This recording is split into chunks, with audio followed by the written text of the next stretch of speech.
5 mínútur og sjá hvort það tekst. Ég þannig svona glærutna mér. Bum, bum, bum, bum. Það hér? Hérna. Ok. Og sådan. 1, 2 og byrjað. Sæl. Maður sér eitthvað hérna. Ég heiti Ragnar og ég kennari. Ég ekki tölvunörd, ég skildi ekki helmingina því sem þú sagðir áðan. En ég veit hvernig börn læra og hvort þau læra og mér langar að byrja að segja eitthvað smá sögu. Það skóli norður í landi sem fylltist miklu metnaði í haust og keypti fullt af iPodum til að breyta kennslunni hjá sér. Völdu bekk sem var ákaflega montinn og hver einasti nemandi fékk iPad. Tekna myndir af krökkunum með tækin og settar á heimasíðu sveitafélagsins og mikið húllum hæ. Mikið gleði, þau byrjuðu að læra mikið, en daginn var það allt vitlaust vegna þess að foreldrar sumra þessara barna rákust á þau á Facebook á miðjum skóladeginu. Og ég ætla að segja ykkur aðeins, tala aðeins þetta, en byrja í Ölpunum. Fyrir nokkrum ári síðan voru nokkra fjallageitur, ljósmyndarar og hópur af fólki að labba í Ölpunum á landamærum Austurríki og Ítalíu. Þeir gengu fram á lík. Maður lá dauður fram á stein og þau gerðu það sem við myndum öll gera við þessar aðstæður. Þau tóku mynd og kölluðu svo á lögguna.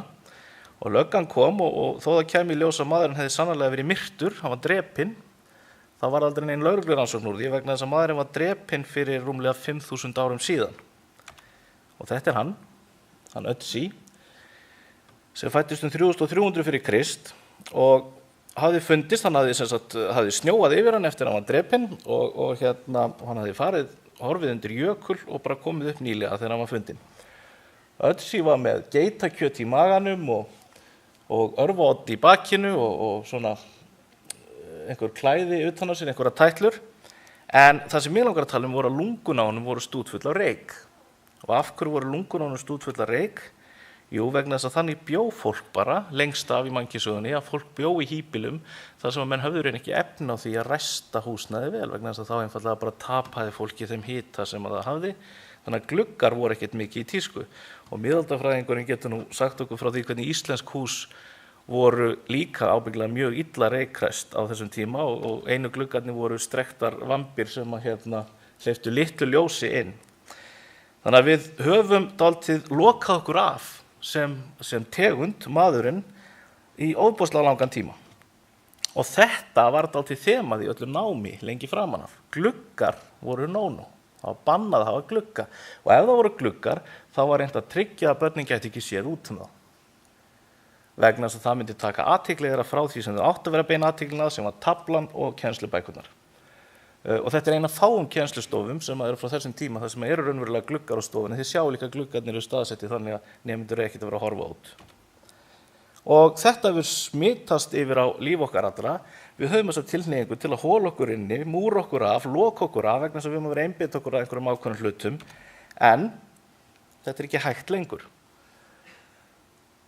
Nú auðvitað spurning, ég ger ráð fyrir að ef þið eru að hlusta á mig annað borð, að einhver hafi hugsað með foreldri sem var reitt og hafði samband í skólan og var að skammast yfir því að barnið hefði verið á Facebook á skólatíma, að foreldrið hefur væntanlega verið á Facebook á vinnutíma.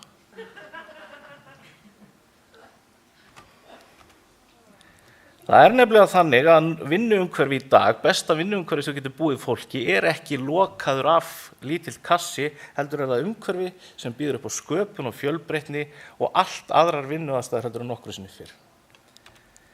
Og tæknin, það bara einkenni á henni að hún búin að opna glugga sem varanlegur og þann verður ekki tekinn frá okkur aftur.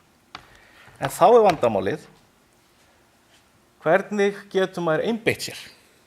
Hvernig getur maður einbeitt sér að einum hlut í einu í aðstæður þar sem að svona margt kallar. Og Facebook, það alltaf skondið, ég meina krakkar náttúrulega löngu byrjar að gefa Facebook upp á bátinn. Facebook verður horfið úr þeim aldurshópi tiltölulega fljótlega hjólingum, þeir hafa ekkert áhuga á því lengur. En hvað með Snapchat og Instagram og allt þetta? Hvað gerist ef að börnin á þessu á skólatíma? Og staðreyndin svo að þetta dálítið slæmt. Það slæmt að vera einbeita sér að einu og vera að láta tæknina trufla sig öðru. Og þetta hefur bara verið rannsakað og það kemur í ljós til dæmis að bara það að hafa kveikt á tölvupóstinu meðan maður að vinna, bara það eitt, lækkar greind mann sem 10 stig á greindaprófum. Sem tvöfalt meiri greindarlækkun heldur en að reykja dóp. Þannig að við sem erum að vinna á tölvupósturinn af og til, það var ljóðrænt. Við sem erum að vinna á tölvupósturinn klikkar inn af og til, við erum að gera okkur sjálf heimskari og erum að skila verri afköstum. Og þess vegna þarf skólinn að breyta því hvernig unnið.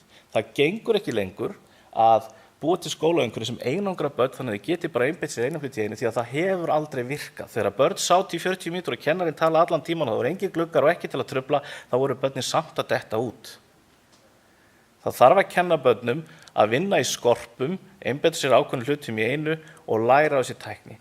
Og ef ykkur langar að fræðast meira hvernig það hefur virkað og hvort það hefur virkað, svarið við því já. Það til skólaumhverfi á Íslandi sem hefur tekið þetta verkefni að sér og náð þessum árangri, að þá skulum við koma upp á efri hæðina til okkar í skema, ég skal bara segja ykkur frá því. En tæknin hefur nefnilega þetta forskot að tæknin getur mælt hvort maður að læra eitthvað. Hún ekki bara eitthvað sem truflar, hún stórkostlegt tækifæri til þess að sjá til þess að það eigi sér stað nám í skólanum. Og rétt nýtt, þá ekkert vandamál þó börn kíkja á Facebook. Það besta mál. Þau gera það, svo fara þau bara aftur að vinna. Takk fyrir.